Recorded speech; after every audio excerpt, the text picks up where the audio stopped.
Okay, this is Chris Steele, so a little bit of a shift in perspective. So one of the, people call me a fundamental idealist. I believe in community and the concept of collaboration.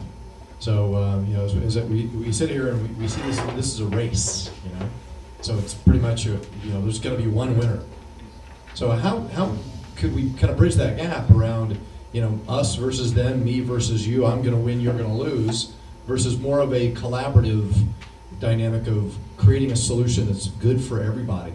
And really what it comes down to is who's the best person for the job, I guess is what it comes down to. Would you be willing to surrender to some extent around in the spirit of community and what's good for the state and good for everybody, in the spirit of maybe saying, hey, this is something that if I'm not meant to win the race, may the best person win. How would you address the concept of community and collaboration? Thank you very much for that question.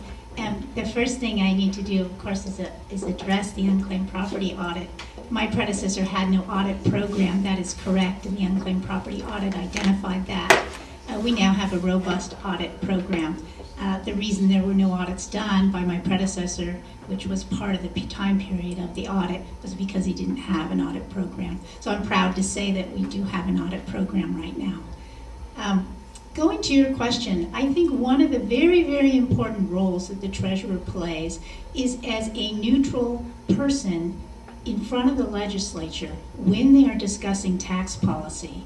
Because regardless of whether the person is Republican or independent or a Democrat, a dollar's a dollar's a dollar. And the only way that they know that is if they know that they can trust the treasurer's numbers and there's not an agenda behind those numbers. And let me explain to you what I did both sessions.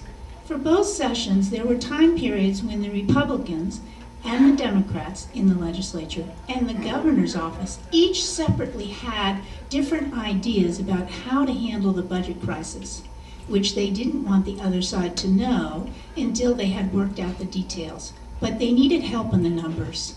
So what I did was I allowed my staff to work with all three parties independently. We had a 24-hour turnaround in our office. They gave us their data, we crunched the numbers, we gave it back to them. We didn't leak that to any other side, but then when they all sat down to the table, they all were dealing with the same numbers. A dollar was a dollar was a dollar, and I was able to facilitate their ability to get on the same page and solve their problems. Contrast that with if I had taken a very hardcore stance on a particular policy, then I would have not been trusted by them. And I worked very, very hard to build up the trust and the credibility of the Treasurer's Office, and I have to say, succeeded with both the Governor's Office and the Republicans and the Democrats.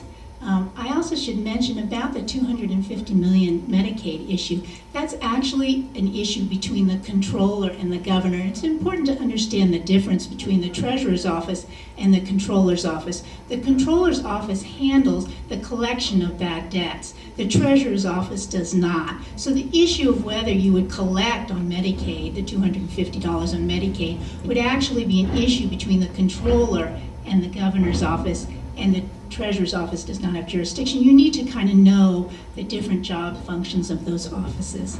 Thank you very much. Let me just address the one thing that was identified as being the Controller's Office. Unfortunately, having served as the Controller, the target group that we're talking about here is not the Controller's Office, not the collection of bad debt. It's actually needs to be implemented down at the hospital level where the patient actually is seeing the hospital. That's the area that we're talking about. That's where the Medicaid information comes in. It doesn't come into the Controller's Office. Unfortunately, yes, the Controller is responsible for bad debt, but the area that we're talking about is a long way before it ever comes to the Controller's Office. You had mentioned, is there, how do we facilitate a good relationship with all the different parties? And I have actually done that. And I'll give you just one quick example. I actually lost the election for state controller in 2006. Well, I asked my opponent to come to our two functions that we had at year end after I got elected. And she obliged and came to both of them. I introduced her to the entire staff, and there have been a number of issues that the Controller's Office has had to address since that time, and she and I have actually consulted on those issues. So I do try and work with the other side. I recognize the fact that I lost the election,